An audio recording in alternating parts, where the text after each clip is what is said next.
নমস্কাৰ সকলোকে মোৰ অন্যটি ব্লগলৈ আপোনালোকক আকৌ এবাৰ স্বাগতম জনাইছোঁ। এইফালে চাওকচোন, এইখিনি খৰাহিত মই বৰা চাউল তিয়াই টুকি থৈছোঁ। এইখিনি এতিয়া তিলৰ পিঠাৰ কাৰণে খুন্দিবলৈ যাব লাগিব ঢেঁকীত। আৰু মোৰ লগত আৰু এগৰাকী যাব। কোন যাব আপোনালোকক দেখাম। ভিডিঅ'টো আপোনালোকে শেষলৈকে চাই থাকিব। আৰু এইফালে আমি এতিয়া আহি পাই ওচৰৰ খুৰীজনী ঘৰত এইফালে ঢেঁকীত পিঠা খুন্দি আছোঁ। আৰু লগত এইফালে এগৰাকী আছে, তাই ঢেঁকী দিছে। আগতেতো বিহু আহিলে প্ৰায়ভাগ মানুহে ঢেঁকীতে এনেদৰে পিঠা সান্দহ চিৰা খুন্দে। আজিকালিতো মিক্সি ওলালে আৰু নানান ধৰণৰ মেচিনো ওলালে, সেয়েহে মিক্সিতে পিঠা খুন্দে, মেচিনত চিৰা সান্দহ খুন্দা হয়। আৰু এতিয়া পিঠা খুন্দি আহি এইফালে পিঠা পুৰিবলৈ লাগি গৈছোঁ। আৰু এই পিঠাবিলাক কিন্তু আমি আমাৰ ঘৰৰ কাৰণে বনোৱা নাই।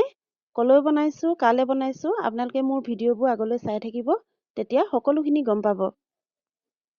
তিলৰ পিঠা উঠাবলৈ কেতিয়াবা বহুত কষ্ট হয়, ভালকৈ নুঠে। সেইকাৰণে তিয়াওতে আমি ভালদৰে চাউলখিনিত পানী খুৱাব লাগে, তেতিয়া ধুনীয়াকৈ পিঠাবিলাক উঠে। আৰু এতিয়া যিহেতু নতুন চাউল, সেইকাৰণে প্ৰায় এঘণ্টামান সময় তিয়ালেই হয় পিঠাৰ কাৰণে। আৰু যেতিয়া বহাগৰ বিহুত আমি পিঠা খুন্দো, তেতিয়া গাৰ পৰা আঠাটো গুচি যায়, চাউলটো পুৰণা হৈ যায়। তেতিয়া কিন্তু আমি প্ৰায় 2 ঘণ্টা 3 ঘণ্টা তিয়াই ৰাখিব লাগে। আৰু আনফালে আমি সান্দহৰ চাউলো ধুই টুকি থৈছোঁ।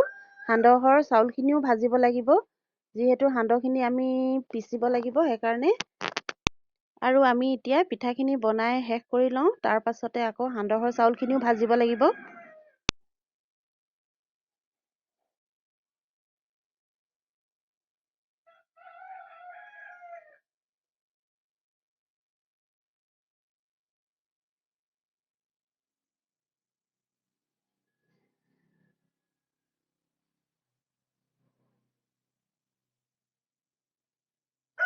আৰু এইফালে এতিয়া সান্দহৰ চাউল ভাজি আছোঁ, 10 কেজি সান্দহৰ চাউল। এতিয়া ৰাতি কিমান দেৰি হয় আৰু সিমানখিনি সময়লৈকে ভাজি লওঁ।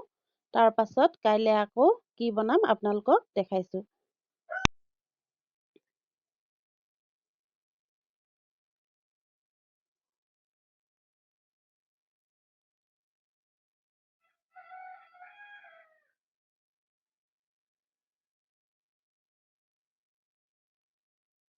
আৰু পিছদিনাখন আমি কেক বনালোঁ। এই কেক টিনটোত এনেদৰে 10 কাপ ময়দাৰে 4টা কেক ওলালে। আৰু আগদিনা বহুত ৰাতি হ'ল, সেইকাৰণে আমি তিলৰ পিঠাখিনিয়ে বনাই থলোঁ, নাৰিকলৰ পিঠা নবনালোঁ। আৰু আজি এতিয়া এইফালে নাৰিকলৰ পিঠাখিনি বনাই আছোঁ। আৰু মই অকলে নাই বনোৱা কিন্তু দেই, আৰু এগৰাকী আছে মোৰ লগত, সেইগৰাকী মই অকণমান দেখাই দিছোঁ বাৰু আপোনালোকক। এইগৰাকী চাওক, আমি দুয়োজনী এনেদৰে লগ হৈ বনাইছোঁ। আৰু এইফালে এতিয়া 3 পেকেট ময়দা গামলাটোত ঢালি লৈছোঁ। আৰু এইখিনি কি বনাম বাৰু আপোনালোকে গম পাইছেনে বাৰু? আৰু এতিয়া এইখিনি কি বনাব লৈছোঁ আপোনালোকক দেখাই থাকিম, আপোনালোকে ভিডিঅ'টো চাই থাকক শেষলৈকে।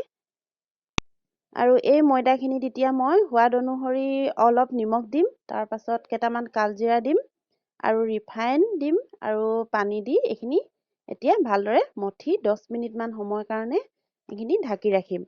আৰু এইখিনি এতিয়া নিমকি আকাৰত কাটি ল'লোঁ।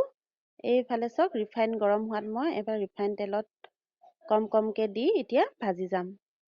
আৰু এইফালে এতিয়া আমাৰ নিমকি ৰেডি হৈ গ'ল। আপোনালোকে বাৰু কেনেকুৱা দেখিছে নিমকিকেইটা? খাবলৈ কিন্তু খুব সোৱাদ লগা হৈছে।